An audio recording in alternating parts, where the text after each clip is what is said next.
Hey, these cute Art Soothes the Heart coffee mugs are available in the shop. There's a link in the description box. Go grab yours today. Let's go make some art together because art soothes the heart. Thanks for stopping by at Twisted Art Designs. Today I thought I would show my tips, tricks, and technique for fussy cutting, or some people call it fancy cutting. I have honed this over many years of doing art journaling and fine cutting out little things for collage. So I just thought I would share because I know that some people don't like to fussy cut, so it kind of deters them from buying things like digitals. And for doing collage or cutting things out of magazines, they like an easier, quicker approach because they don't like the time it takes to fussy cut, and they don't like how tedious it is, and they find it hard, and they think that the images never come out quite right. So I'm going to show you some quick, fun, easy tips that might change your mind. I didn't used to like it either, and now it's one of my favorite things to do. I find it very meditative and fun to do. So let me show you how I do it and see if it helps you, and maybe it'll become one of your favorites too. So the very, very, very first tip is you need to have the right scissors. If you're using round tip scissors, or scissors that have a very long blade, or that are dull, or they're oversized, or they don't fit in your hand right, you're not going to get a good result. So my suggestion is purchase some fussy cutting scissors that are specifically for that. These are the Tonic Tim Holtz scissors, and they're the smaller pair. Tim Holtz has the other pair with the red handles, and I can't fussy cut with those. They're just too big. But they have the small pair, and it does have a smooth edge and a serrated edge. So if you run your finger inside of this blade, just gently, so you don't, your fingernail, just gently, just so you don't cut yourself, but you can feel that one side is smooth and one side is serrated. Hear that? That's serrated. So this side is not, and this side is. So what I noted is that the word Tonic and Tim Holtz is on the side that is serrated. So when I want to have the serrated edges grip my paper, I have the words facing me. When I want a smoother cut, I have the words facing away from me. So that's something fun to try. The serrated edge, what's the point of it, you might ask? It does grip your paper. So if you're doing something really thin, like say you're cutting out rice paper or tissue paper with a design, or even a napkin image that you want to trim out, magazine papers that are really thin, you want to use the serrated side.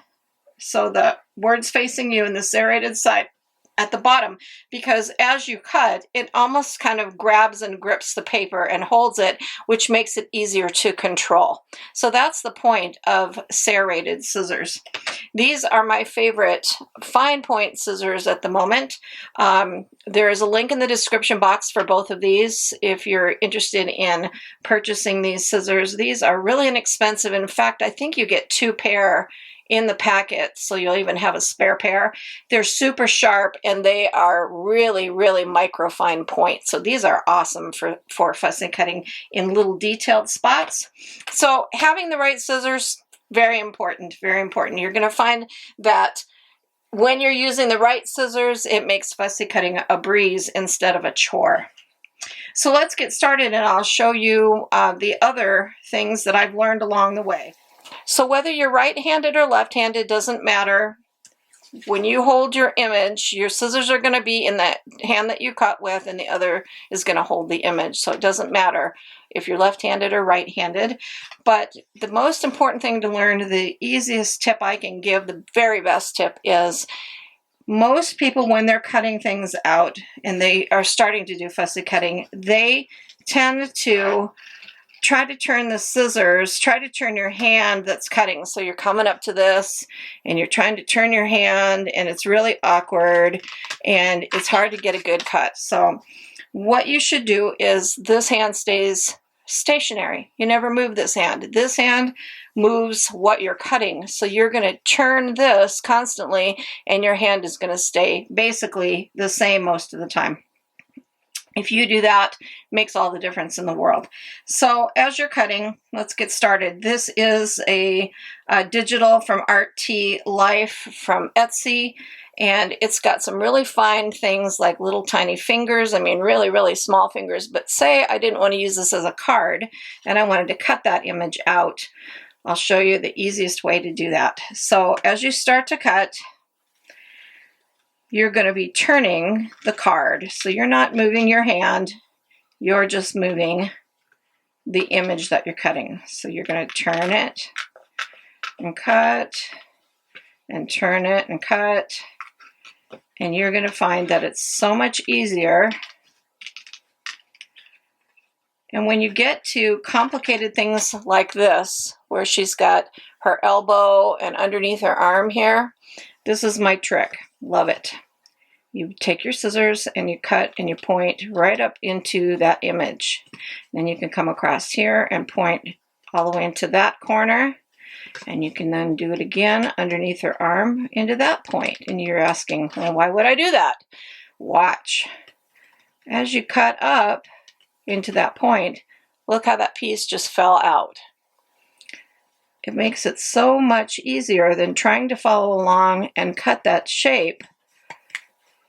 You cut up to the point that you did and the piece falls out.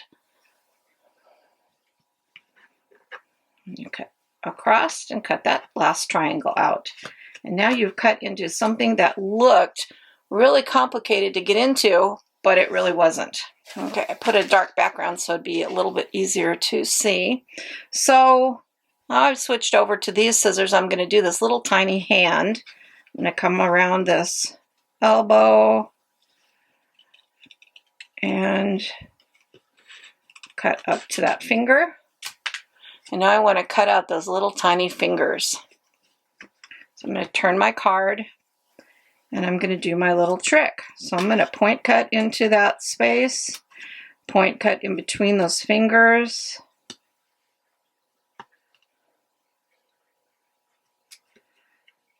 And then you just come across and cut up to that point and that piece will fall out. Sometimes you have to pull it and that's okay.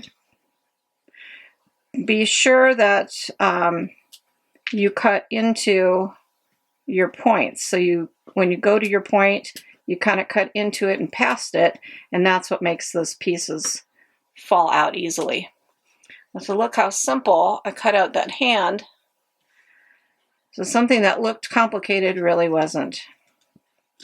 And then you cut up to that and you let it cut away. You can turn it, cut it this direction. So a lot of times you're cutting little, almost like little triangles to cut those shapes and get those little pieces out. So look at that, a little tiny intricate hand, and it really wasn't complicated or hard. And another tip would be when you have a sheet like this came from a set of digitals, and you want to cut this crown out. A lot of people tend to leave this all as one big sheet and try to cut it. So the best suggestion is take your scissors and cut as close as you can get, but without the details, to just remove it from the big sheet. When you're working with this, it's much easier than when you're working with this and trying to have all that weight and bulk. This is much easier. So the same thing with something like this. I'm going to turn it as I cut. If it's got too much of a curve and it looks like it's going to be hard to do, I'm going to do my point trick. So point into all those points, as many as you want. You can make as many little cuts along that as you want, and as you start to turn this image and cut it, all those little pieces will just fall away. And it makes it cutting out so much easier. I'm not fussing with it. I'm not fighting with it. I'm fussy cutting it, the word fuss, but it's not fussy, and it's certainly not hard. Flowers are also something that most people don't like fussy cutting out because of all the petals. So let me show you my trick for that. I like to do, I don't know if I'm the only one who does this, but I like to do all the left side of the petals first and then the right side. So what I mean by that is I'll take my scissors and I'll cut into the point here. I'll come around to this petal and cut into the point here, and I'm going all on the left side first, all the way around it. Left side, all the way around the flower. You know, that seems kind of strange. And you end up with this funky fanned out thing. Then I turn it and I go all the right and let that fall away.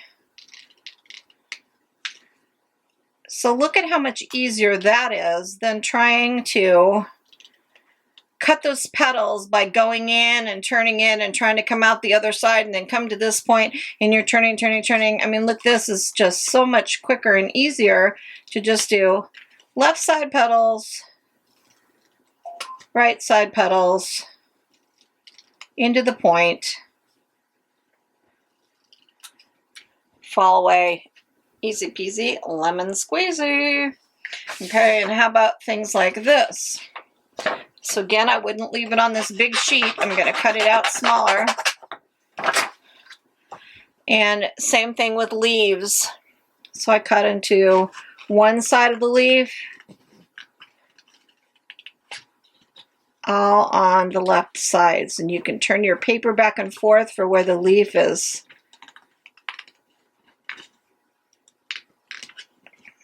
jagged. So I'm doing all the left side stuff.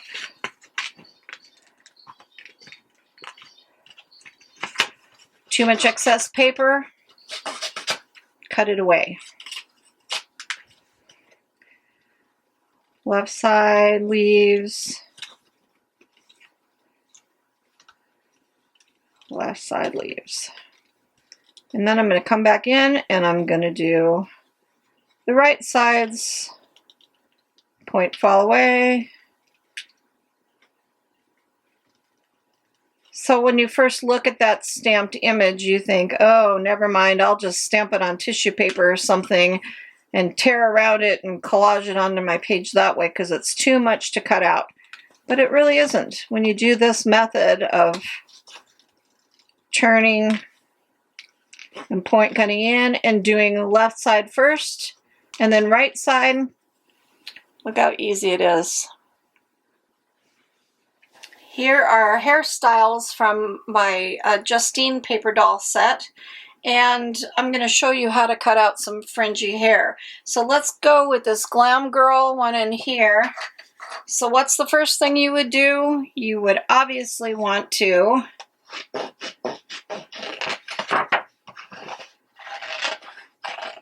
go in here and cut this image out just around it to make it easier.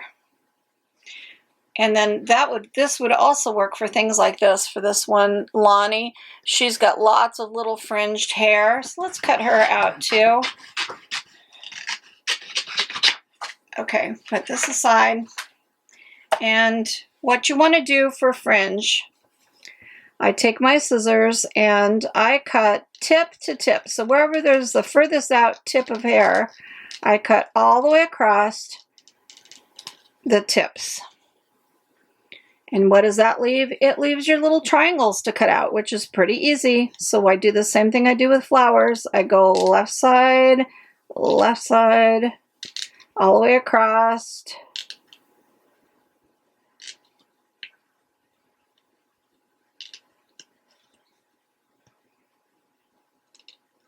And then I come back and go right side. So right side, right side, right side, and let those little pieces fall away.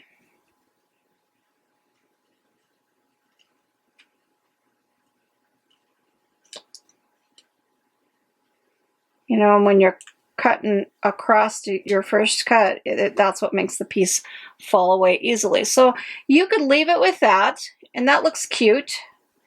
And you could just cut the rest of the hair out, turn in the image, not your hand. See how I'm turning the image.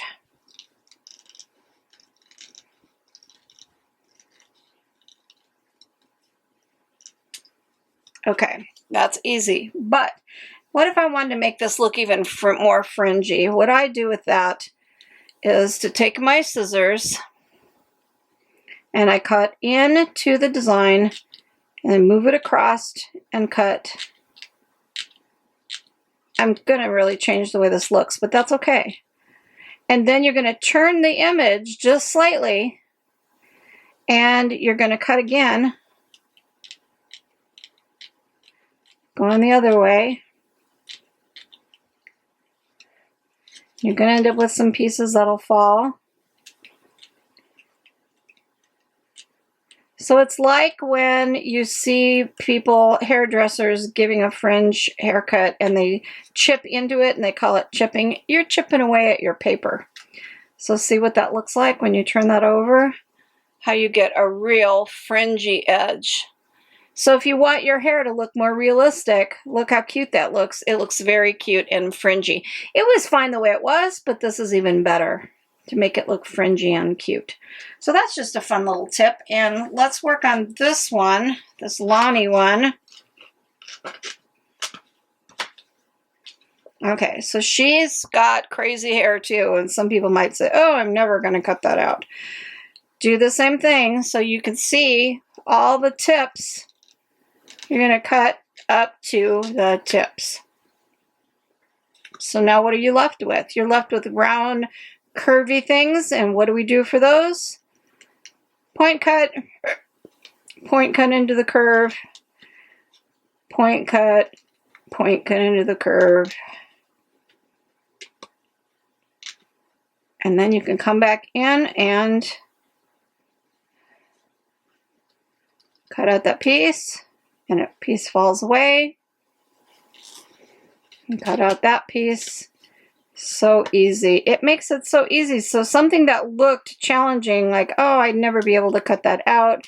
It's too delicate and intricate and fine. It really isn't. It's easy if you just follow that method. So look at how easy I cut the edge of that fringy hair.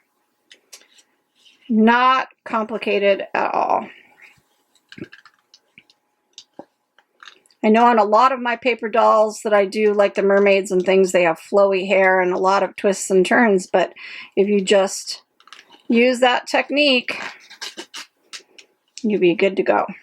That these tips and tricks have helped you and given you some food for thought. Get the right tools, cut away excess, turn your item instead of your scissors, keep your hand stationary, turn your item, use your points to get into fine places, the little point of the scissors instead of trying to use the whole blade, just use that little fine point to get into little detailed spots. And maybe this will make fussy cutting your favorite thing, and try out some digitals. So go into my shop. There's a link in the description for my digitals, and give it a try and see what you think. Hope you enjoyed this, and until next time, thanks for stopping by. Go make some art, because art soothes the heart.